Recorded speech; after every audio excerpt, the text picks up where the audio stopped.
have an age difference. We have life differences. This is how you should live your life. I got the faith. Because to get the faith... Got it. Well, let's jump into this. This is the Old School, New School podcast.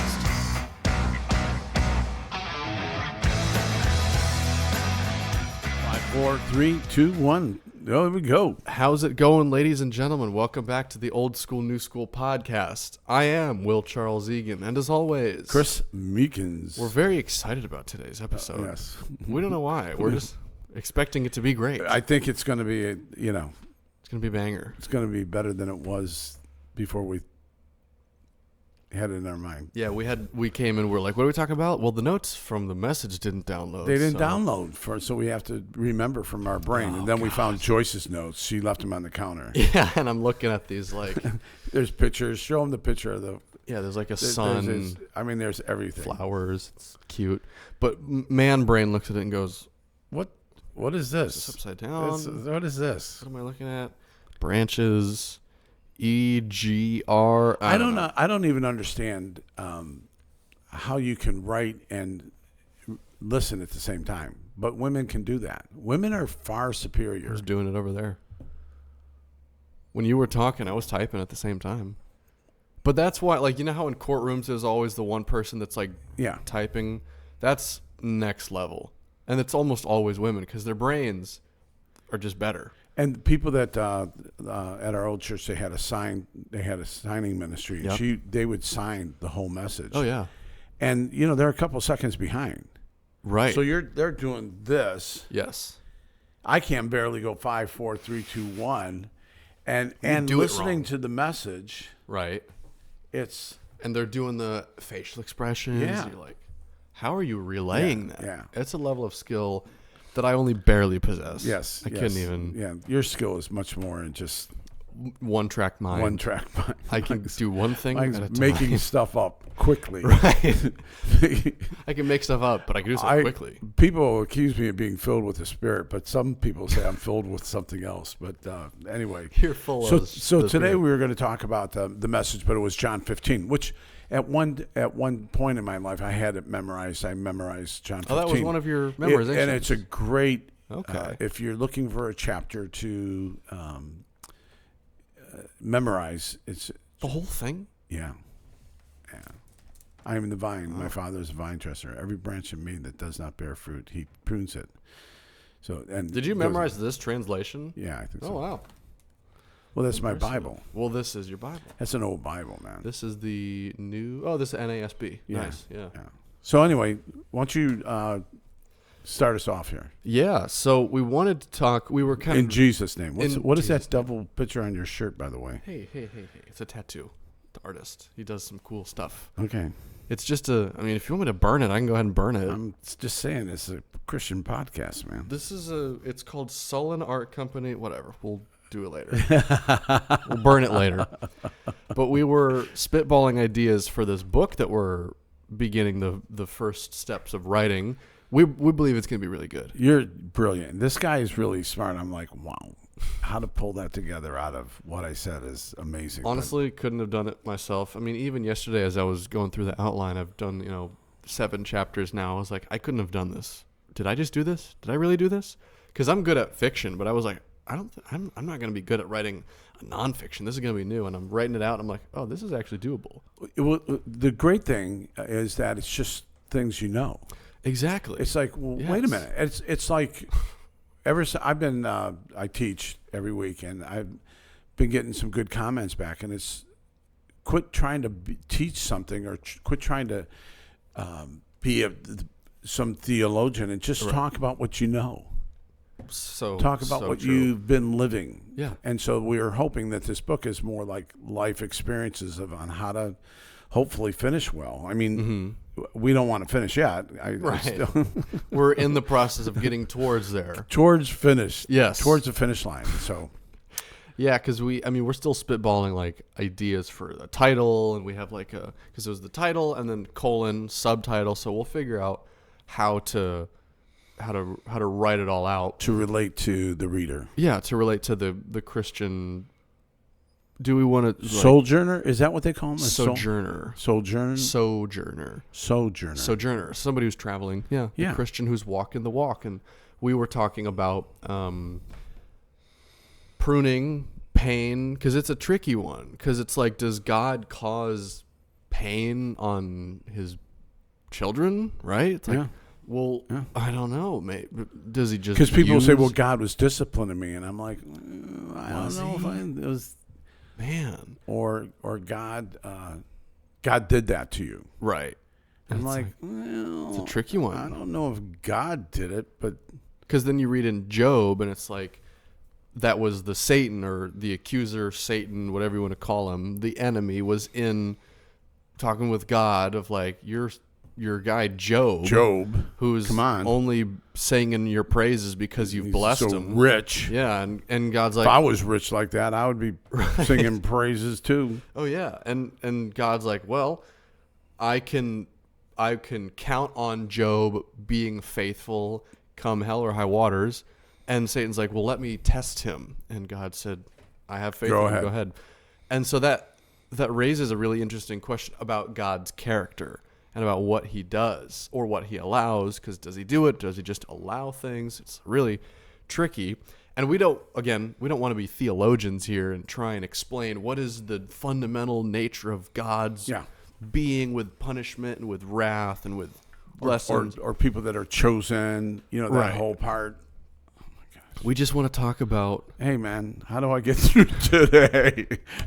If we can figure out how to get through today, then we'll be okay. How do I be a good friend today? Yeah.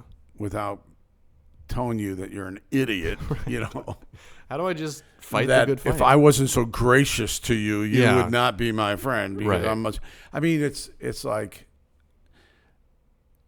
there's people that are gifted though that really can explain it. Yet they've been through so much. Yes, and I'm only 23 years old. What do I know, right? I know. And even you, it's like, what do you know?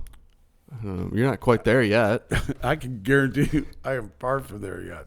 So I'm there. I'm almost to being dead. Oh, I don't even want to think about that. I know. That'd suck. That would suck. Who would you replace me with? Do you have my replacement in mind? I've got nothing. Just don't die. Again, all we need to do is focus on today. That's all I'm asking. Just don't die, okay? Because it's really going to mess me up. Yeah, because if, God forbid, you die.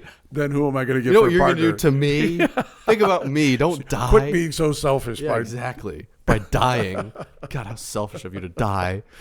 Okay. So, John 15. John chapter 15 says, this is Jesus speaking. Literally, this whole page is just red letters. It says, I am the true vine, and my Father is the vine dresser, or the gardener, the trimmer of the vine. Every branch in me that does not bear fruit, he takes away. And every branch that bears fruit, he prunes it, that it may bear more fruit. And you are already clean because of the word which I have spoken to you. Abide in me, and I will abide in you, as the branch cannot bear fruit of itself unless it abides in the vine. So neither can you unless you abide in me. Jesus says here, I am the vine, you are the branches. He who abides in me and I in him, he bears much fruit. For apart from me, you can do nothing. And it goes on and on and on to talk about abiding in me. But we wanted to focus on the first part here, where Jesus is saying that I am the vine, and, that the Father in heaven is the vine dresser. So why don't we start with just that? What does he mean?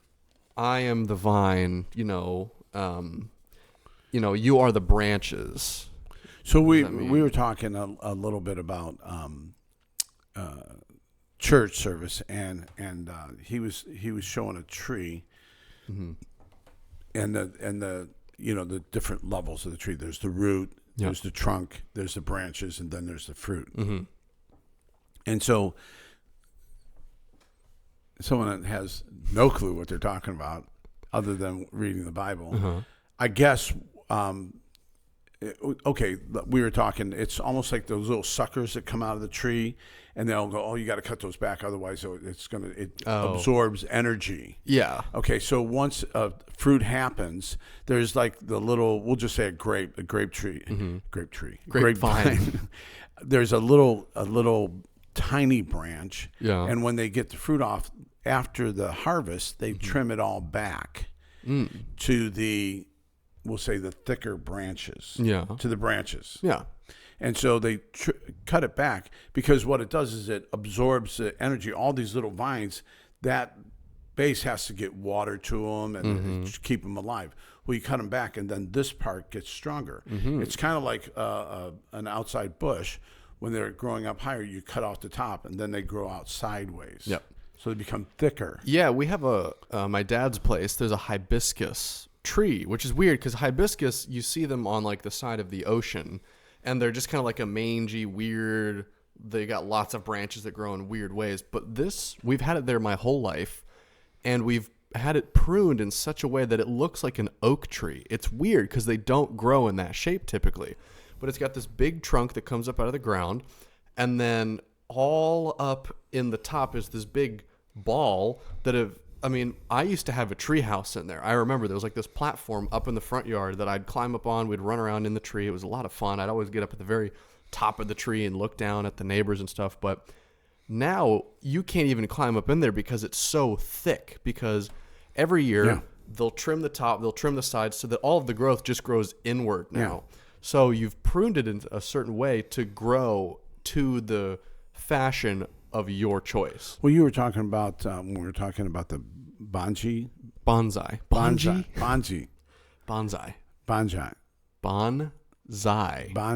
there tree. You go. Yeah. And how they trim those back, right? Yeah, you ever been to Selby Gardens? I have. Yeah, there's a little bonsai display there. They even, like, the main trunk of the little tiny bonsai tree, they wrap like a copper wire around it to keep it from growing out a certain way. Okay.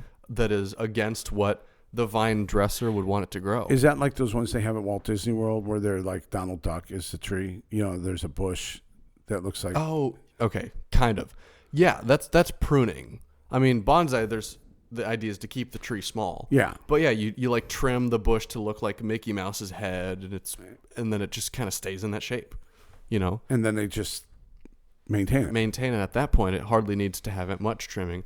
Same thing in my backyard. We have an oak tree that looks like a Dr. Seuss tree. It's crazy. So we're jumping way ahead of ourselves. Please. But it kind of like references in the world that we live in. If you're, if you want to be Mickey Mouse, you want to live in Mickey Mouse land, you want to be a tree. I mean, those trees are like Mickey Mouse.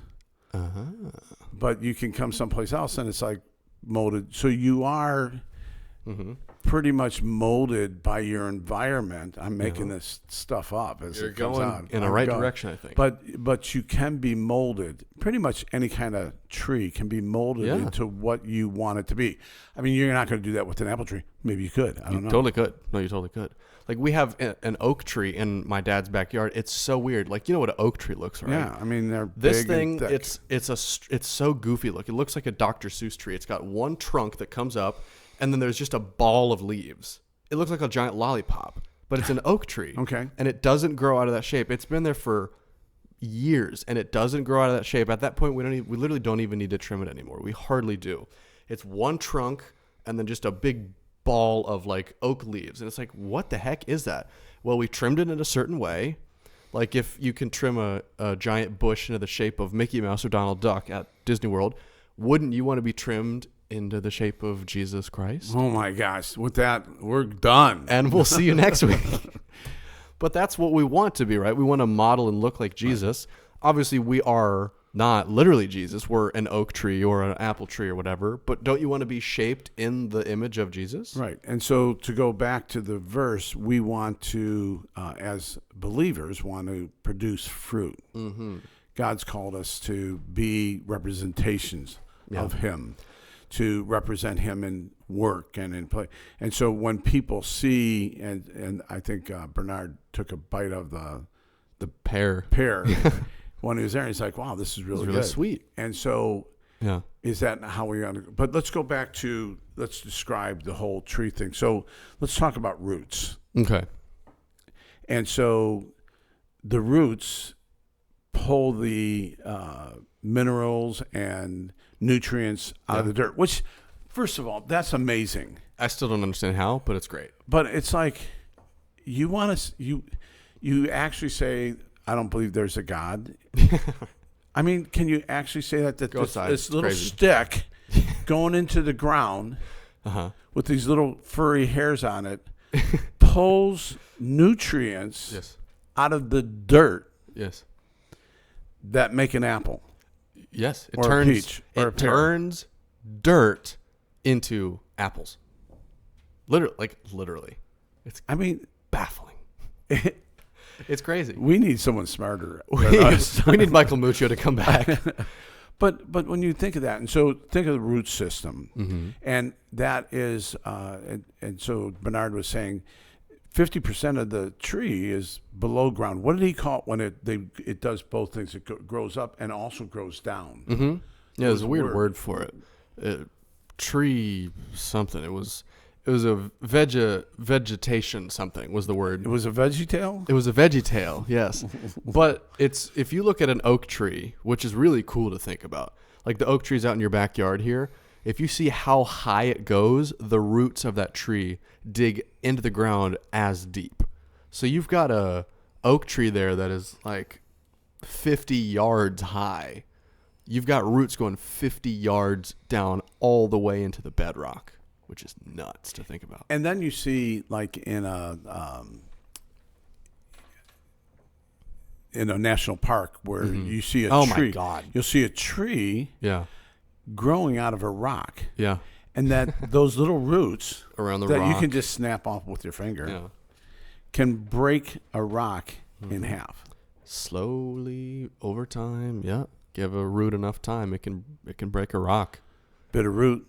Ooh. Bad fruit. Bad fruit. Bitter root. Well, heck, I'd be curious to see if an apple tree grew on a rock, how disgusting those apples would taste.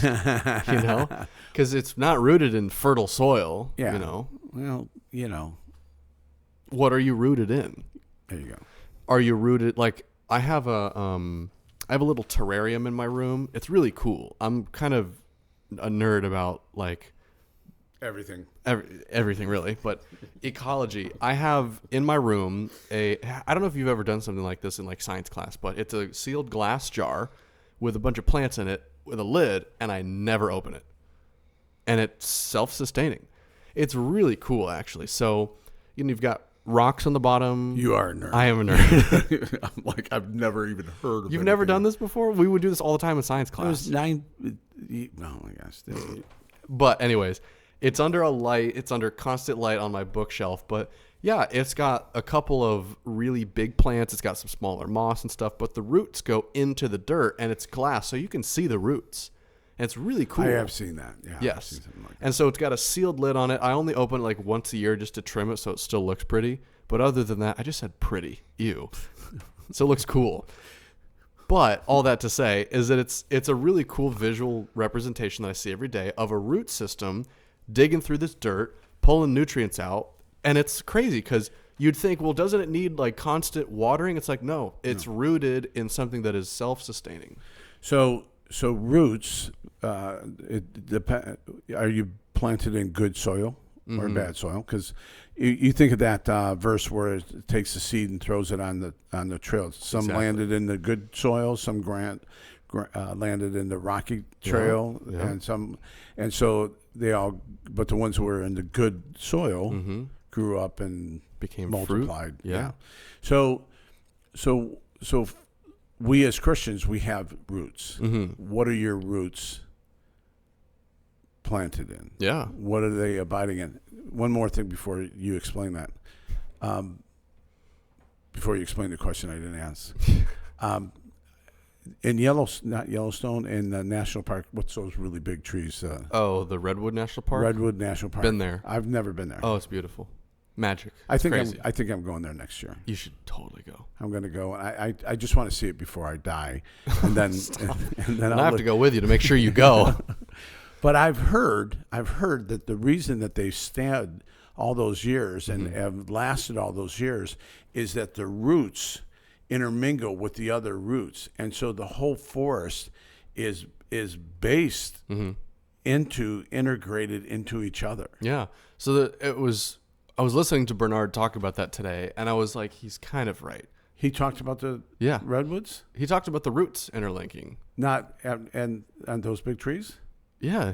Did you miss that? No, I missed that part. He literally talked about roots and the trees It's probably communicate. when I was taking notes or something.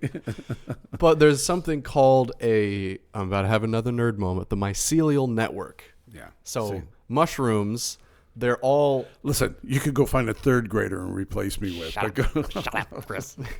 The mushrooms, whatever, the roots of a tree, essentially plant life, the roots in the soil are all interconnected, and it's literally like hundreds of thousands of square kilometers of combined organisms. Like there's a single organism in, I think, Oregon that's like the size of the state park, and it's a single organism, and they all are interconnected under the soil, and they all communicate with one another.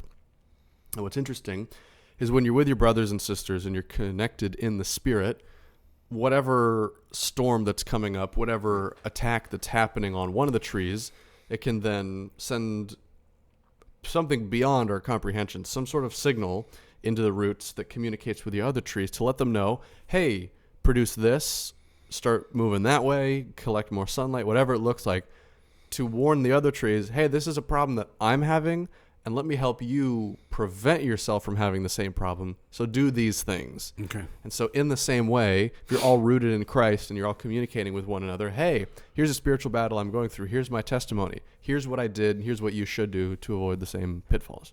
So we as Christians need to be in an ecosystem. Oh, yeah, that's very good. Of interconnecting roots. This thing happened just this last week or two. Friends of ours, he had a problem, and he ended up having to go to the hospital. And it's just when things sneak up on you, it's just out of nowhere, and it's devastating. Well, in the meantime, his wife was at home, was checking something out, ended up passing out, falling on her head, and got a concussion. So she was in the hospital all at the same time. In the meantime, for whatever reason, God was like, hey, you need to text this guy. And I was texting him. And his wife answers like, hey, he's in the hospital. He had this episode and blah, blah, blah, blah, blah. And I'm like, oh, my gosh. And so I'm texting him back. Well, it's been going on for a week or two. They end up getting out of the hospital. They're both fine now. But today at church, when I saw him, there was like this connection. Like you said, you're in this relationship where even though I'm sitting there texting, I'm going, oh, it sucks to be you. The truth is that they knew there was someone on the other side concerned about him. Because when you're laying there in the hospital or you're laying there going through the battle, there's just something about knowing there's people that you can connect with and just say, at least just pray for me. Because I'm not capable of praying right now. And so having a good root system is really important. And again, God is able to pull nutrients. I mean, I'll be sitting here talking to him, and he'll say something. I'm like, oh, that's really good. I need to learn that. And so when you're just in community, someone will say something. We were talking about iron sharpening iron. I was just thinking that, Go ahead. So, oh God, I'll make it quick. So we're writing a chapter, and I was going to title it Iron Sharpens Iron, but I was like, that's stupid. That's been done probably a billion times. Iron sharpens iron. And every time you look up Iron Sharpens Iron, you're going to get like a bunch of cliche images of scruffy middle-aged men with like a hammer and an anvil hitting a piece of metal. Yeah, I'm a caveman. Cut, man. Right? And it's like iron sharpens iron, yeah. But I was sitting here, I'm like, wait a minute. Doesn't like stone sharpen iron? And it turns out it does. A whetstone is a slightly harder, more abrasive piece of material than iron or steel or whatever that you use to shave off the little tiny microscopic shavings of metal to make the blade sharper. And so I was like, okay, well, why is it iron sharpens iron? I looked up So in antiquity, iron was the hardest substance that they had. Okay. So that's just how they would sharpen iron. It was just on another piece of iron. They didn't have whetstone, but at the same time, like, well, they had millstones, right? You know, the spinning rock. Yeah, well, because if you do that bad stuff, they tie one around your neck and throw you into the ocean. Exactly. Jesus used the word millstone in Scripture, so clearly there were stones to sharpen Scripture or sharpen your sword. So why was it? I'm like, well, let's not forget, this is King Solomon. This is the wisest man that ever lived. I'm sure there's a reason why he said iron sharpens iron, not a millstone sharpens iron. The reason being... You'll have to buy the book to find out. No, I'm joking. It's a plug for a book that isn't out yet. Or written. Yeah, right. We've got some long road ahead of us, Chris. But iron sharpens iron. The reason why he said that is because... a millstone sharpening iron would be like a mentor to a student. Okay. So that's a good thing. Yeah. But what is iron sharpens iron? You know Meshach, Shadrach, and Abednego? Okay. The 3 Jewish brothers in the book of Daniel that were thrown into the furnace and they didn't catch on fire. It says the servants were like, there's a 4th person standing in the fire. They came out. They were completely unscathed. What's really interesting is if you read through Daniel, they're never described as like there was one that was a leader of the other 2, and then Meshach, who was the leader of Shadrach and Abednego. Peers. They were always referred to as one group. Okay. They were never even referred to as like, and then Meshach said this, and then Shadrach said this, and Abednego, he said this.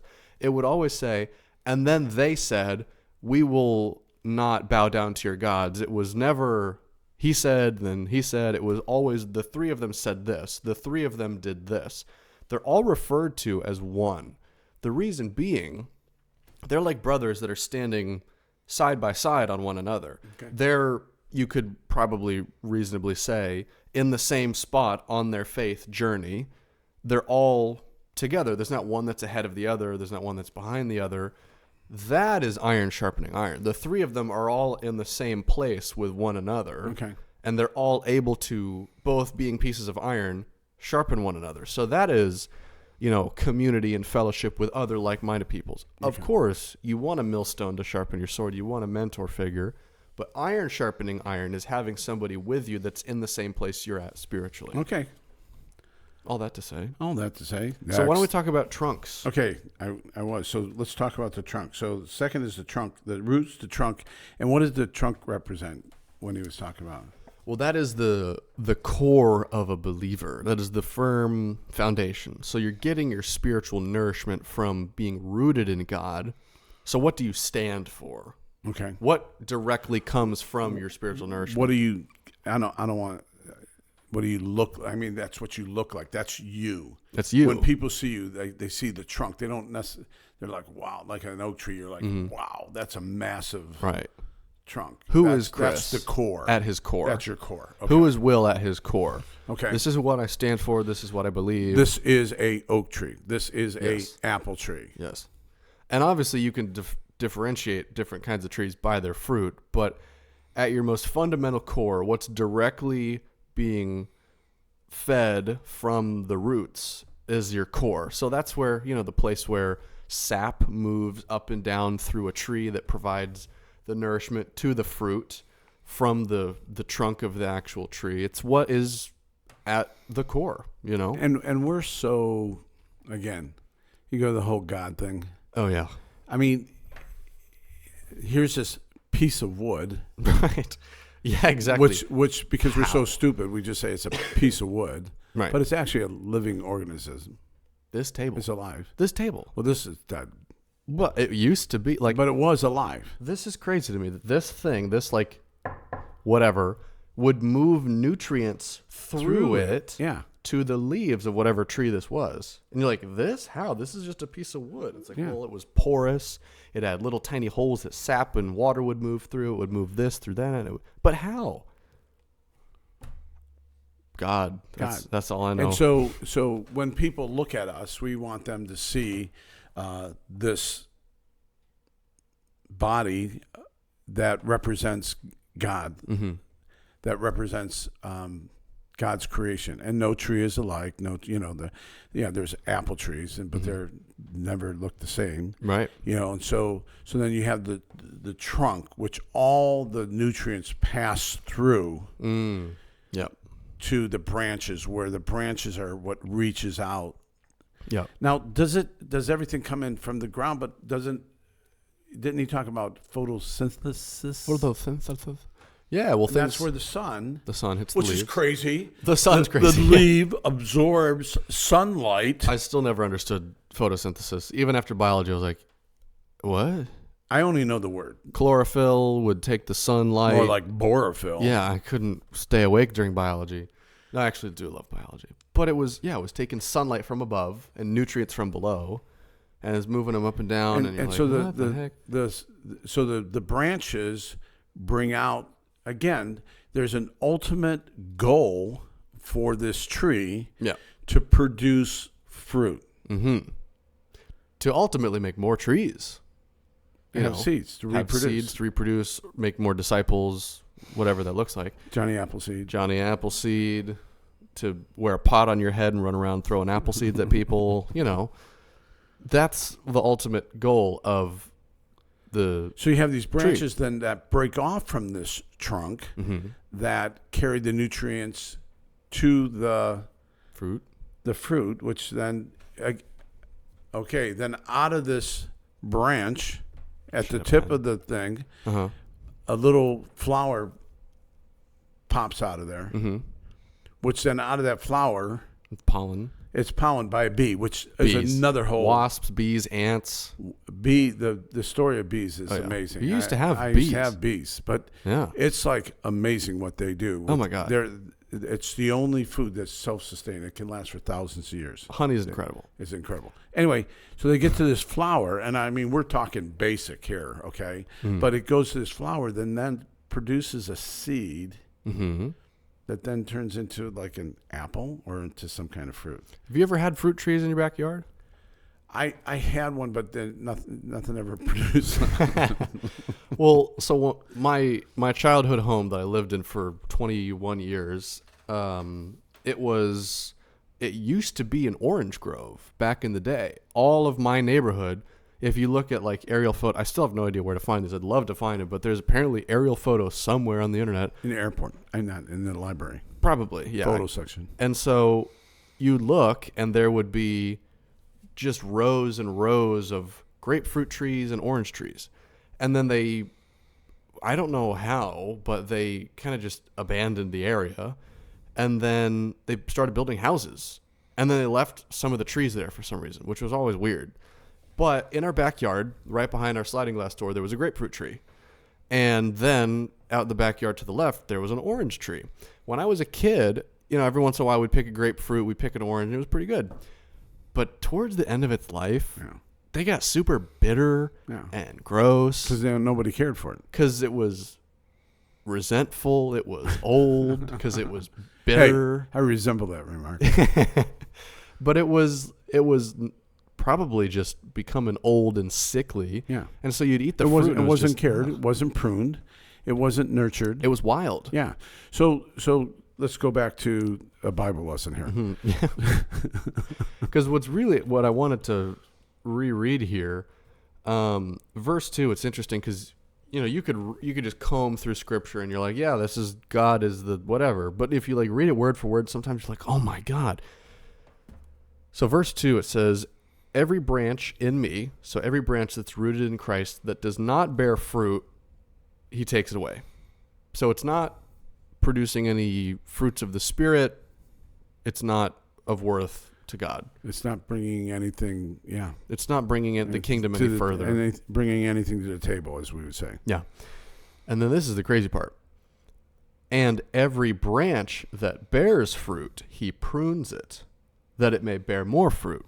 So like you were talking about, the grapes, when the little offshoot stem that grows the actual grape, when you pick the grape, you get rid of the offshoot stem so that it could become stronger, so that it could produce better grapes. And you look at bonsai trees, the pruning process, you could assume, trees don't feel pain. Right. They might, who knows? They might. But you're trimming the ends of the branch. That could be a painful process.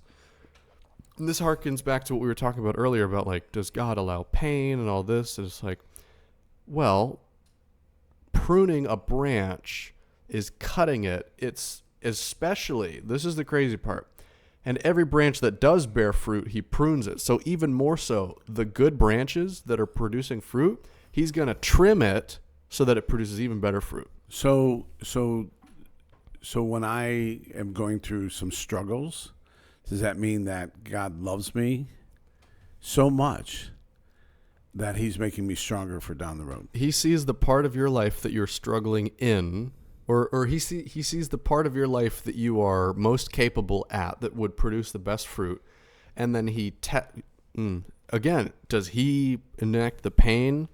It's hard to say, but that part of your life, allows it to happen. He allows it to happen. Yeah. That part of your life, public speaking, writing, whatever for you is, communicating, marketing, networking with people, he will test that so that it is refined, so that the branch that produces the good fruit is even stronger than it was before, so that ultimately more glory can be brought to the kingdom of God.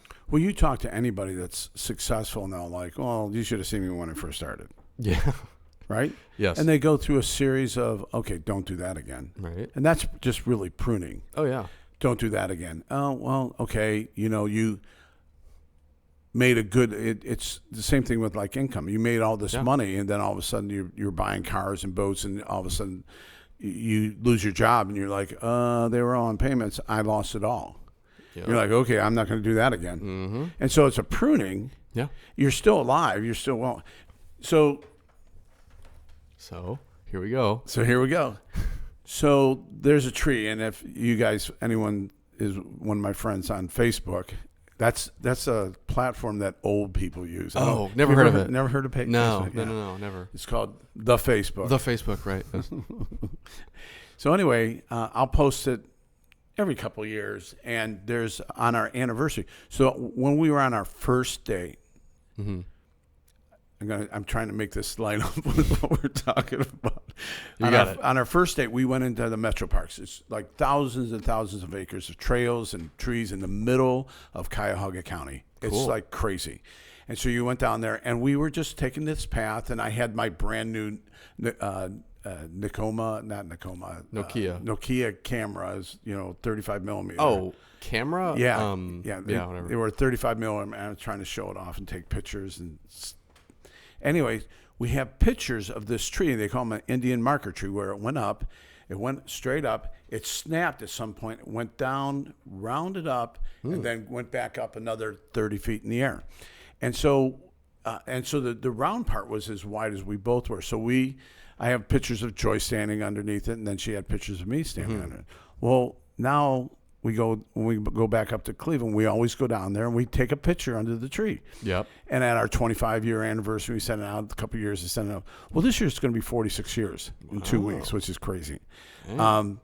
But the point is that tree, that's like our life. Mm-hmm. It reminds me of our life. Yep. And I'm making this up this week as I'm thinking about this book. Yes. There's just, our life went up.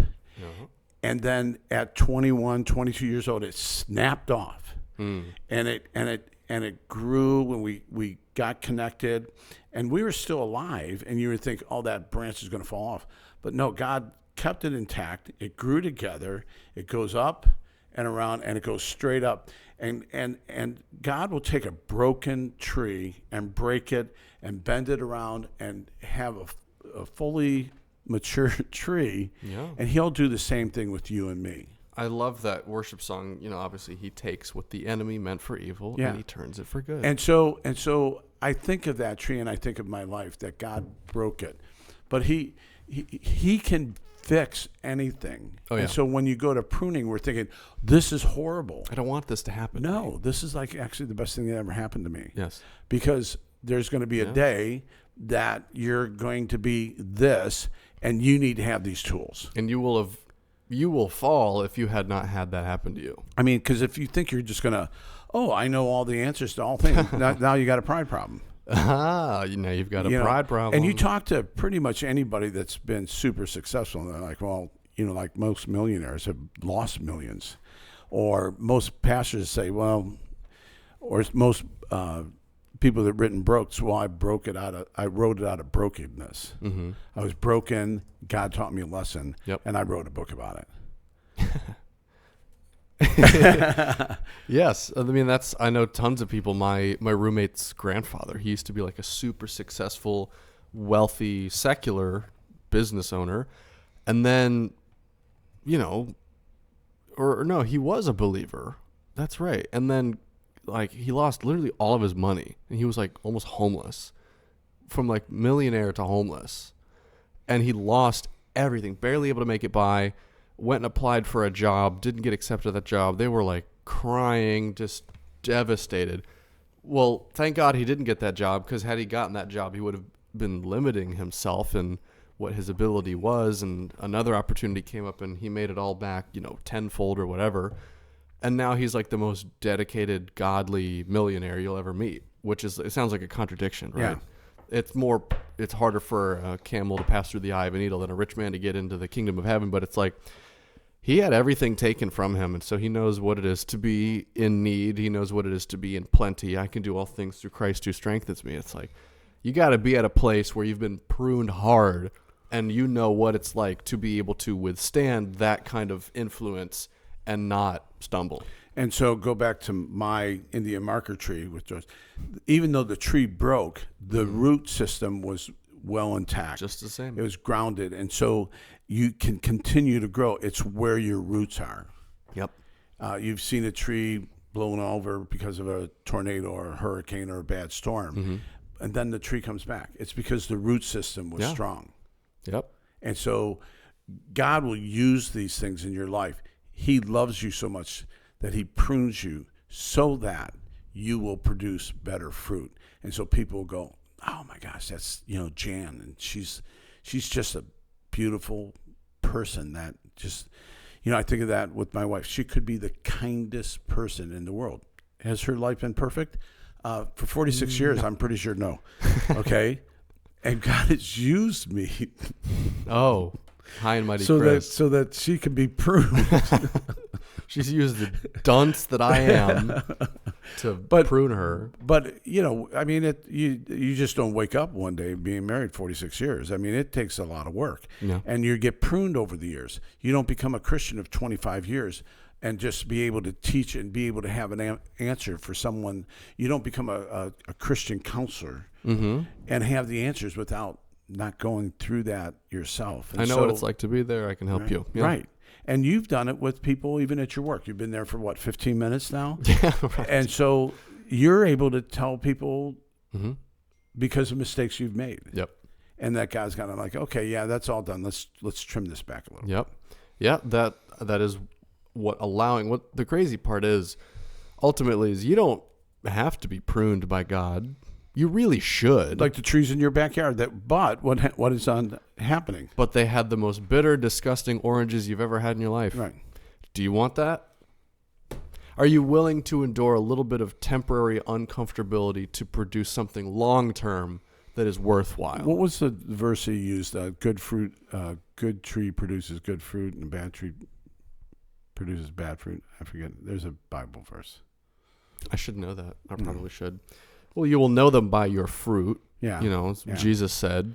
So if you want to know why people think you're angry and bitter, it's because maybe you are. Oh, again, it's like you don't have to be pruned. You can just kind of remain where you're at, and you'll become. And a tree I think that if you took a tree and moved it into better soil, it would produce better fruit. Yeah. And so maybe you're in a bad situation. Mm-hmm. Maybe you're in a bad place, chapter 7 of the book. No, maybe you're in a bad place and God's like, hey, this is bad. Yeah. But if you want to, you have to start throwing nutrients to the ground. Yeah. That you see these, what are tree doctors? They're called biologists? No. Ecologists? Horticulture. Oh, yeah. Horticulture expert. I don't know. But I know what you mean. Yes. They put vitamins in the ground and they make it stronger. And so it's what you put into your root system. Mm-hmm. Build your root system. Are you allowing yourself to be pruned to ultimately produce better fruit. Because, again, ultimately, you can just remain in the sandy, nutrient-less soil that you're in and not get pruned, and you'll just kind of grow in whatever direction you want. But you'll see where it gets you. So, work on your root system. Yeah, what are you rooted in? What are you rooted in? You should be rooted in the Spirit. Right. Just a suggestion. And then go to the other end and say, what kind of fruit am I producing? Yeah. If there's nothing but bitterness and anger in my life, I might need to Mm-hmm. take a look at what I'm feeding the root system with. Yeah. And so, but you can change, Yeah. and God will fix you. But it's, again, this is a God thing. It's like, Right. just like how the leaves absorb the sunlight, Yeah. how the roots absorb the nutrients out of the dirt Mm-hmm. to make a beautiful watermelon, Right. is beyond me.